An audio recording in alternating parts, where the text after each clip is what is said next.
नमस्कार बहिणींनो, आज आहे 18 मे 2026 आणि आज आपण बघणार आहोत लाडकी बहीण योजनेबाबतच्या ज्या मोठ्या अपडेट आता समोर आलेल्या आहेत ते आपण एक एक करून बघून घेऊयात.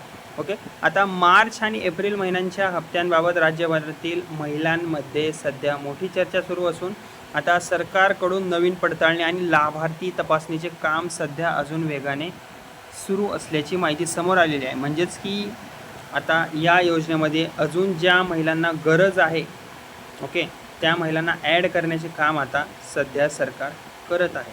ओके, सरकारकडून नवीन पडताळणी होत आहे. ओके, नवीन लाभार्थी तपासणीचे काम वेगाने सुरू आहे. ओके, आता सर्वात आधी मोठी बातमी म्हणजे की मार्च आणि एप्रिल 2026चे हप्ते अजूनही अनेक महिलांच्या खात्यात जमा झालेले नाही आहेत. 13 तारखेपासून अनेक महिलांच्या खात्यात पैसे जमा झाले होते. ओके, त्यामुळे लक्षात घ्या, अजूनही अनेक महिलांच्या खात्यात पैसे जमा झाले नाहीत. काही महिलांचं असं म्हणणं आहे की आमचा हप्ता आम्हाला लगेच मिळत होता, यावेळेस एवढा उशीर का झालेला आहे. ओके, काही प्रॉब्लेम तर नाही झाला, प्रॉब्लेम काहीच नाही झाला महिलांना. फक्त झालं आहे काय, मार्च आणि एप्रिलचे हप्ते एक सकट काही महिलांना मिळत नाही आहेत. खूप कमी पर्सेंटेज आहे की डायरेक्ट 3,000 रुपये अकाउंटवर येत आहे. आता होतं आहे कसं, पहिल्यांदा तुम्हाला मार्चचा हप्ता येणार, लगेच दुसऱ्या दिवशी एप्रिलचा येऊन जाईल. ओके, त्यामुळे काळजी करू नका. जर तुमची KYC कंप्लीट असेल तर तुम्हाला हप्ता हा या 1-2 आठवड्यामध्ये नक्कीच येईल. ओके, प्रत्येक जिल्ह्यानुसार थोडा टायमिंग असतो. ओके, त्यामुळे लाखो महिला आपल्या बँक खात्याकडे लक्ष ठेवून आहेत. ओके, आता दुसरी न्यूज जर सांगायची झाली तर याबद्दल आहे, सरकारकडून KYC पडताळणी, आधार लिंक तपासणी आणि लाभार्थी व्हेरिफिकेशन सध्या सुरू आहे. या कारणामुळे हप्ते थांबवण्यात आल्याची माहिती सध्या विविध मीडिया रिपोर्ट्समध्ये समोर आलेली आहे. ओके, आता सर्वात महत्त्वाचा मुद्दा म्हणजे किती महिलांना पैसे मिळत आहेत. ओके, याबद्दल जर सांगायचं झालं तर सुरुवातीला या योजनेअंतर्गत जवळपास 2,46,00,000 महिलांना लाभ दिला जात होता. पण आता नवीन पडताळणीनुसार सुमारे 54 ते 70 महिलांना अपात्र घोषित करण्यात आल्याची माहिती समोर आलेली आहे. म्हणजे आता जवळपास 1,80,00,000 ते 1,89,00,000 महिलाच पात्र राहू शकतात असा अंदाज व्यक्त केला आहे. ओके, आता याचा अर्थ जवळपास 70 ते 75% महिलांचे खाते सक्रिय राहण्याची शक्यता आहे. उर्वरित लाभार्थ्यांची कागदपत्रे KYC किंवा पात्रता आता तपासली जाणार आहे. ओके, आता कोणत्या कारणांमुळे हप्ते थांबवले गेले आहेत ते आपण पाहूया. ओके, कारणं काय असतील. ओके, हे आपण बघूया. आता कारणं काय, अनेक महिलांची KYC पूर्ण नाही. ओके, आधार कार्ड बँक खात्याशी लिंक नाही.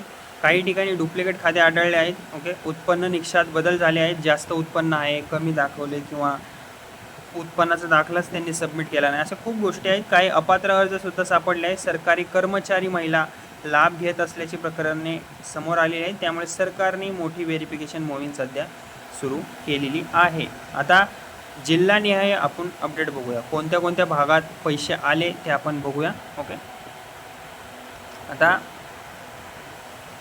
इथे बघा, इथे लक्ष द्या तुम्ही. ओके, मुंबई, पुणे, नागपूर आणि नाशिक या भागांमध्ये काही महिलांना, ओके, मी सगळ्या महिला म्हणत नाही आहे, काही महिलांना 1,500 जमा झाल्याचे SMS येऊ लागल्याची सध्या चर्चा सुरू झालेली आहे. ओके, यावेळेस तर GRचं काय न्यूज आलेली नाही आहे, त्यामुळे डायरेक्ट हळूहळू पैसे महिलांच्या खात्यात यायला सुरू झालेले आहे.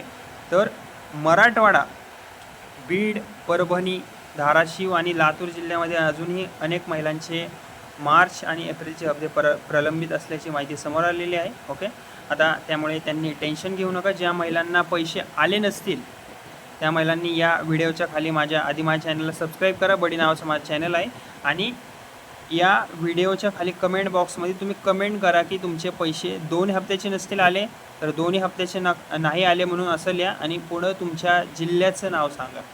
ओके, किंवा 1 हप्त्याचे जरी नाही आले तरी तुम्ही तुमची कमेंट करा आणि पुढं तुमच्या जिल्ह्याचं नाव तुम्ही नक्की सांगा. ओके, कमेंटमध्ये कमेंट लिहा तुम्ही. ओके, त्यामुळे बाकीच्या महिलांना सुद्धा समजेल की बाबा कुठे पैसे आले, कुठे नाही आले. ओके, आता विदर्भातील काही जिल्ह्यांमध्ये KYC मिसमॅचमुळे त्यांचे पैसे थांबले असल्याचे सांगितले सुद्धा जात आहे. याशिवाय काही मीडिया रिपोर्टनुसार सरकार मार्च आणि एप्रिलचे, ओके, काही मीडिया रिपोर्टनुसार मार्च आणि एप्रिलचे पैसे एकत्र जमा करू शकते अशी चर्चा सुरू आहे. पण हे कितपत खरं आहे याबाबत अधिकृत घोषणा अद्याप अजून तरी करण्यात आलेली नाही आहे.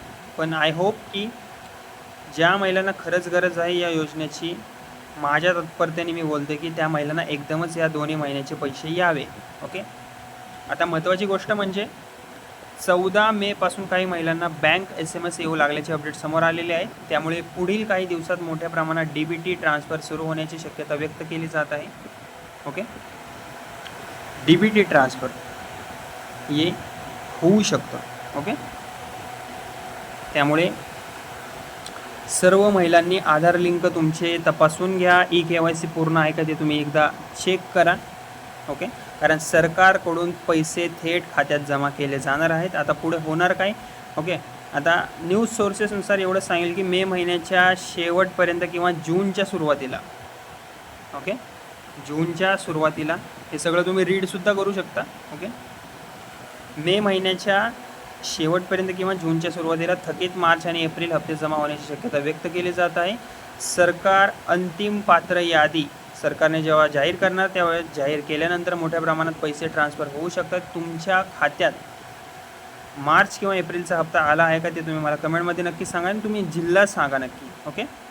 आणि अशाच लाडकी बहीण योजनेसाठी, सरकारी योजनेसाठी आणि महाराष्ट्रातील रोजच्या मोठ्या अपडेट जाणून घेण्यासाठी माझ्या व्हिडिओला लाईक करा. चॅनलला माझं बडी नावाचं चॅनल आहे त्याला सबस्क्राईब करा. ओके. धन्यवाद.